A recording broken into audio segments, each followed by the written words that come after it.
August 1791. A massive Italian invasion force gathers near Vigevano. 40,000 men, carrying 136 guns, and escorted by 9,000 cavalry. Commanding this force is General Francesco Moretti, who has received orders from King Cassius Luciano to attack Austria's power base in Italy, the large and prosperous city of Milan. After crowning himself King of Italy, Cassius Luciano faces enemies on all sides. To his south, the Papal States, who view Luciano as a heretic due to his admiration of Roman pagan gods, like Mars and Apollo.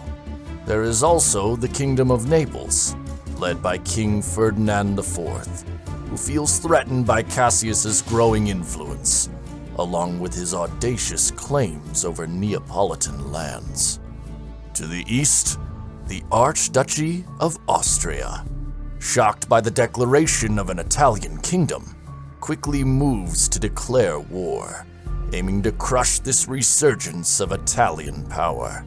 And to the north, Great Britain, allied with the now annexed Sardinia-Piedmont, prepares to respond to Cassius's expansionism. Cassius decides to strike first. He orders General Moretti to gather a force from across Italy in order to strike at Milan, where Austria musters its army in preparation to crush the infant kingdom. But while Cassius gathers his army, revolts break out across Italy, as zealous rural Catholics, stirred up by the Pope, accuse Cassius of apostasy and riot. But the revolt is swiftly put down by none other than Marco Bellini, the former enemy of Cassius, now commanding the Sardinian contingent of his army. Despite the revolt being brutally put down, Cassius opts to remain in Florence in order to prevent further revolt, and so Bellini and Moretti set off to Milan. After reaching the town of Mortara, Bellini proposes a plan. While Moretti leads the majority of the army, Bellini will split off his Sardinian contingent and head north to Novara, where he would cross the Ticino River and head to Monza before descending towards Milan. Despite worries from the Tuscan commanders regarding the loyalty of the young Sardinian, Luciano sends his approval, and the plan is confirmed. The Italian army crosses the Ticino and heads to Milan, camping near the city of Kusago. Night sets on the Italian camp as soldiers retire to sleep. But the soldiers' dreams are interrupted just a few hours later by Italian scouting parties reporting that the entire Austrian army, numbering 40,000 men, has exited Milan and is marching to face the Italians in battle. Moretti quickly organizes his men and orders General Warrer to take command of the cavalry and circle around the Austrians before striking them in the rear. Trumpets are heard across the battlefield as the Austrian troops roar and charge forward to engage the tired Italian infantry. To the south, despite being tired and outnumbered, the Italians bravely hold their ground. But this heroic stand is quickly squashed by the Austrian cavalry, who smash into their flank. Moretti orders his reinforcements to begin a desperate counterattack to reclaim the defensive line. But it is of no use. The Austrians throw back the assault before launching their own counterattack and routing the entire southern flank of the Italian army. To the north, despite initial success, the Austrians find themselves unable to break through the Italian lines, and when Warrer's cavalry finally arrive, they manage to rout most of the Austrian artillery, forcing the Habsburg lines to fall back and reorganize.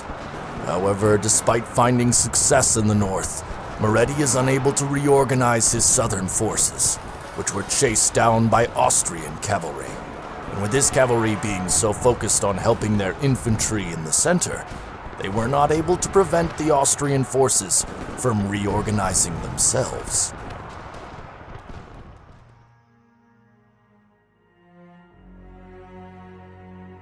And so, Austrian Emperor Joseph II orders an all-out attack, routing the remaining Italian forces. But his army, themselves tired from having to fight long into the night, does not pursue, and the Italian army is able to escape without further losses.